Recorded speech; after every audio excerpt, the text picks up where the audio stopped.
Hello friends, welcome to our official channel the goal achiever.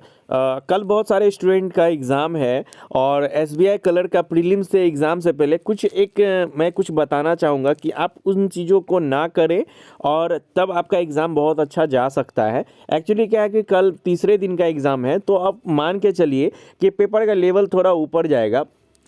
आपको ये paper एकदम आसानी से स्मूथली देना है। सबसे पहले कुछ चीज़ों का ध्यान रखना है। जो सीक्वेंस है वो इंग्लिश, क्वांट और रीजनिंग का मिलेगा, पिछले बार की तरह नहीं मिलेगा। तो आप इंग्लिश में क्या करेंगे, आप एक्यूरेसी मेंटेन करेंगे। सबसे पहले क्या है, जो भी वर्ड स्वैपिंग वाले क्वेश्चंस होते हैं, फिलर वाले क्वेश्चंस होते हैं, आप उसको बना लीजिए। फिर आप स्विच कीजिए कॉम्प्रीहेंशन में, यानी कि रीडिंग कॉम्प्रीहेंशन में, जिससे लगभग 9 से 10 क्वेश्चंस रहते हैं। आप सबसे पहले क्वेश्चंस को पढ़ेंगे, क्वेश्चंस को पढ़ के उनके ऑप्शंस को देखेंगे। उसके बाद फिर आप क्या करेंगे, पैराग्राफ पढ़ेंगे। पैराग्राफ को 1 से 2 बार अच्छे से पढ़ना है, फिर नेक्स्ट क्वेश्चंस में जाना है, फिर पैराग्राफ पढ़ना है। इससे क्या होगा कि आप पैराग्राफ क्वेश्चन से पैराग्राफ में पढ़ोगे तो आपको काफ़ी ऑप्शंस के आंसर्स काफ़ी अच्छे से समझ में आएंगे, अच्छे से आप कर पाओगे। ये एक बार ट्राई करना आप, ठीक है। और दूसरी बात, अगर आपको जिस वे में ज़्यादा सहूलियत बुझा रही है आप उस वे में करो, वहाँ पे एक्सपेरिमेंट मत करना। लेकिन अगर आप क्वेश्चंस पढ़ के दोबारा फिर कॉम्प्रीहेंशन पे जाओगे तो काफ़ी इजी आपको लगेगा। उसके बाद आपको क्या करना है, एरर जो है, अगर आपकी एक्यूरेसी एरर में बहुत अच्छी है, आपके ग्रामर्स के रूल्स आपको बहुत अच्छे से आते हैं, तभी आप एरर अटेम्प्ट करना, वरना मत करना। क्योंकि बच्चे क्या करते हैं, 30 आउट ऑफ 30 इंग्लिश अटेम्प्ट कर लेते हैं, पता चलता है 10 से 12 उनके गलत ही हो गए। तो ऐसा मत करना, ऐसे आपको बनाना है। अगर मैं जनरली क्या करता हूँ, एरर को स्किप करता हूँ, क्योंकि उसमें क्वेश्चंस मेरे गलती होने के चांसेस काफ़ी ज़्यादा रहते हैं, जिसमें मैं श्योर रहता हूँ, बस वही टिक करता हूँ। लेकिन अदरवाइज मैं सारे क्वेश्चंस को अटेम्प्ट करता हूँ। अगर आपने 24 भी बनाए और आपकी एक्यूरेसी बहुत अच्छी है तो आप डेफिनेटली मान के चलिए इंग्लिश में 20+ आपके मार्क्स आ जाएंगे। और यहाँ सेक्शनल का तो झमेला है नहीं, इसलिए एक्यूरेसी पे ध्यान देना है। उसके बाद आ जाते हैं क्वांट में। आप सबसे पहले क्या करोगे, 20 से 30 सेकेंड लेके आप स्क्रीम करो कि शुरू से अंत तक कि किस वे में कौन कौन सा क्वेश्चंस दिया गया है। आप उसके बाद सबसे पहले सिंप्लीफिकेशन, एक फ्लो में 10 से 15 जो भी आएंगे सारे क्वेश्चंस को बनाओगे। उसके बाद दूसरा, आप डीआई में स्विच करो। पहले रॉन्ग नंबर सीरीज में मत जाना, अगर आपके रॉन्ग आ गए तो उसके बाद डीआई में जाना, तो आपके कम से कम 20 क्वेश्चंस ऐसे बन जाएंगे। लगभग 12 से 13 क्वेश्चन सिंप्लीफिकेशंस के रहते हैं और 5 क्वेश्चंस आपके 5 क्वेश्चंस के लगभग आपको डीआई में मिल गए। तो आप मान के चलोगे 17 से 18 क्वेश्चंस आपने कर लिए। उसके बाद आप सीरीज में जाना। आप डेफिनेटली अगर आपने ज़्यादा प्रैक्टिस की है तो पाँचों के पाँचों क्वेश्चंस बन जाएंगे, लेकिन आप दिमाग में लेके चलो कम से कम 3 से 4 तो बनेंगे ही बनेंगे।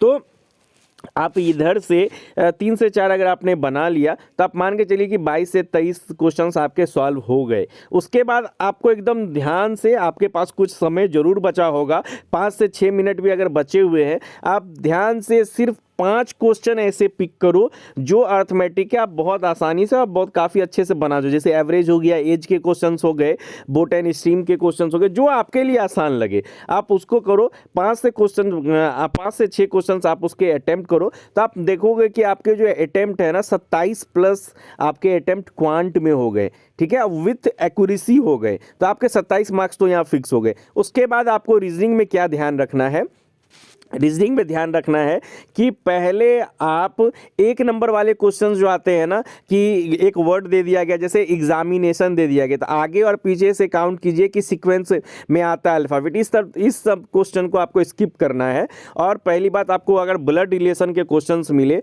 तो आप ब्लड रिलेशन में मत पहले बनाने में लग जाना, क्योंकि एक्चुअली क्या है, एसबीआई क्लर्क जो है वो रीजनिंग में लॉजिकल ब्लड रिलेशंस काफ़ी क्वेश्चंस देता है, तो आप उनको थोड़ा सा पहले स्किप करेंगे।